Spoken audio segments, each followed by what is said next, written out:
Hai, Perkenalan yuk. Saya Irsya Emilia Putri, NPM 1903 10139. Saya Lusitania Rama Putri, NPM 19040.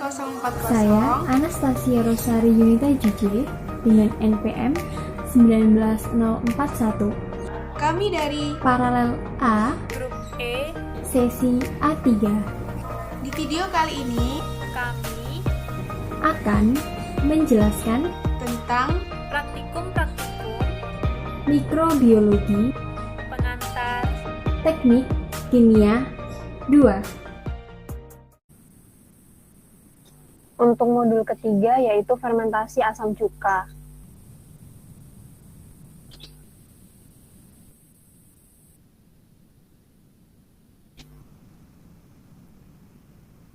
Definisi fermentasi. Fermentasi merupakan suatu proses perubahan kimia pada suatu substrat organik melalui aktivitas enzim yang dihasilkan oleh mikroorganisme. Mikroba yang umumnya terlibat dalam fermentasi pangan adalah bakteri, hamir, dan kapang. Prinsip dasar fermentasi adalah mengaktifkan aktivitas mikroba tertentu agar dapat merubah sifat bahan sehingga dihasilkan produk fermentasi yang bermanfaat. Untuk selanjutnya, jenis fermentasi. Jenis fermentasi itu ada dua, yaitu fermentasi aerob dan fermentasi anaerob. Fermentasi aerob merupakan fermentasi yang sebuah reaksi katabolisme yang memerlukan suasana aerobik dengan proses keberadaan oksigen atau O2 sangat dibutuhkan yang menghasilkan energi dengan jumlah yang besar.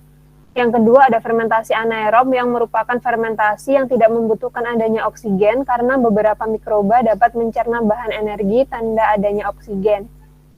adanya oksigen, sehingga hanya sebagian dari bahan energi yang dipecah. Untuk selanjutnya, fase pertumbuhan mikroba. Bakteri sedikit. Yang kedua ada fase eksponensial, yang merupakan fase di mana pembiakan bakteri berlangsung lebih cepat. Yang ketiga ada fase stasioner, di mana fase jumlah bakteri yang berkembang biak sama dengan jumlah bakteri yang mengalami kematian.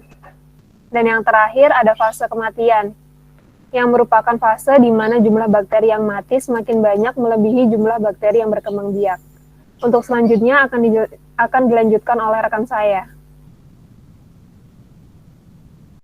Selanjutnya mengenai definisi fermentasi asam cuka. Fermentasi asam cuka sendiri merupakan suatu contoh fermentasi yang berlangsung dalam keadaan aerob. Asam asetat merupakan komponen utama asam cuka atau vinegar yang pada umumnya dihasilkan oleh bakteri asam asetat dengan bahan dasar yang mengandung gula seperti nira aren, nira kelapa, nira tebu, dan buah-buahan. Asam asetat atau asam cuka dapat diproduksi secara sintesis maupun secara alami melalui fermentasi menggunakan bakteri. Selanjutnya, asam cuka atau biasa disebut dengan asam asetat atau asam etanoat merupakan salah satu senyawa organik yang berada dalam golongan asam alkanoat. Asam asetat atau asam cuka merupakan senyawa organik yang mengandung gugus asam karboksilat yang dikenal sebagai pemberi rasa asam dan aroma dalam makanan. Proses produksi asam asetat dapat dilakukan secara kimiawi dan biologis. Proses kimiawi produksi asam asetat yang banyak dilakukan adalah oksidasi butana. Kemudian mikroorganisme yang berperan dalam fermentasi asam cuka. Yang pertama ada Saccharomyces cerevisiae. Mikroorganisme ini merupakan salah satu spesies khamir yang memiliki daya konversi gula menjadi etanol sangat tinggi.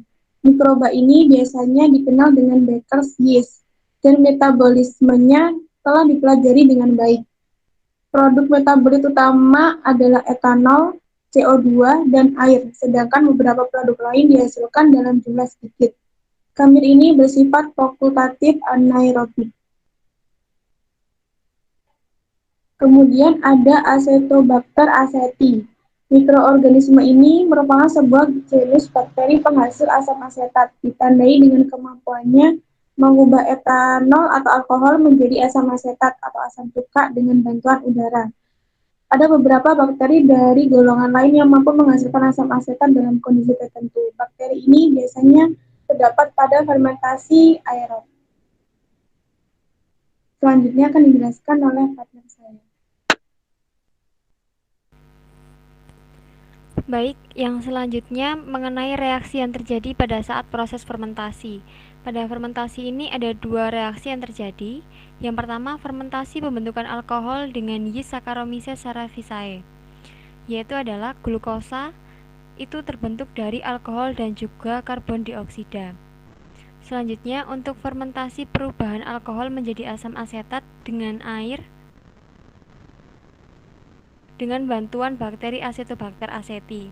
Jadi untuk alkohol dan juga oksigen itu dapat dipecah menjadi asam asetat dan juga air. Selanjutnya untuk penentuan kadar asam. Nah, penentuan kadar asam ini dilakukan dengan titrasi asidi alkalimetri. Untuk menentukan kadarnya itu digunakan NaOH sebagai titrannya. Sedangkan untuk titratnya itu kita mengambil sampel dari hasil proses fermentasi sebanyak 3,3 mili. Nanti dari hasil titrasi ini dapat diketahui kadarnya melalui proses perhitungan. Selanjutnya untuk faktor-faktor yang mempengaruhi selama proses fermentasi. Yang pertama ada substrat, di mana mikroba ini membutuhkan substrat untuk kehidupannya, yaitu sebagai sumber karbon dan sumber energi. Pada proses fermentasi, fermen atau enzim dapat mengubah substrat menjadi bahan lain dengan mendapat keuntungan berupa energi. Yang kedua dapat dipengaruhi oleh kondisi pH atau tingkat keasaman. Kondisi pH pada media sangat berpengaruh pada jenis mikroba yang tumbuh. Mikroba pada umumnya dapat tumbuh pada kisaran pH 3-6 unit.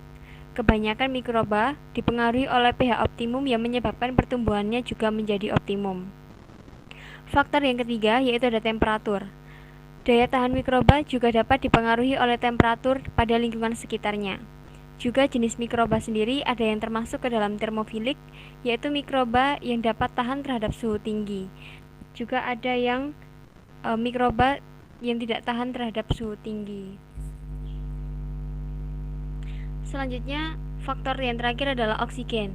Ketersediaan oksigen dapat mempengaruhi jenis mikroba yang dapat tumbuh, karena terdapat beberapa mikroba yang termasuk mikroba aerob yang dalam menjalankan perannya sangat membutuhkan bantuan oksigen. Selanjutnya, untuk aplikasi dari proses fermentasi asam cuka ini, di sini kami mengambil ada dua produk, yaitu dari air kelapa dan juga dari sari apel. Untuk dari air kelapa ini, pembuatannya melalui dua proses fermentasi, yaitu perubahan gula menjadi alkohol oleh kamir atau ragi, kemudian perubahan alkohol menjadi asam cuka oleh bakteri asam cuka. Sedangkan untuk yang produk asam cuka dari sari apel ini, bahan bakunya menggunakan apel yang sudah difermentasi menjadi wine, lalu diberikan perlakuan fermentasi tanpa penambahan apapun, hanya diberi perlakuan ditaruh di bawah sinar matahari dan juga diberi sirkulasi udara. Sekian pembahasan tentang modul pembuatan asam cuka, kurang lebihnya mohon maaf. Terima kasih, sampai jumpa di modul selanjutnya.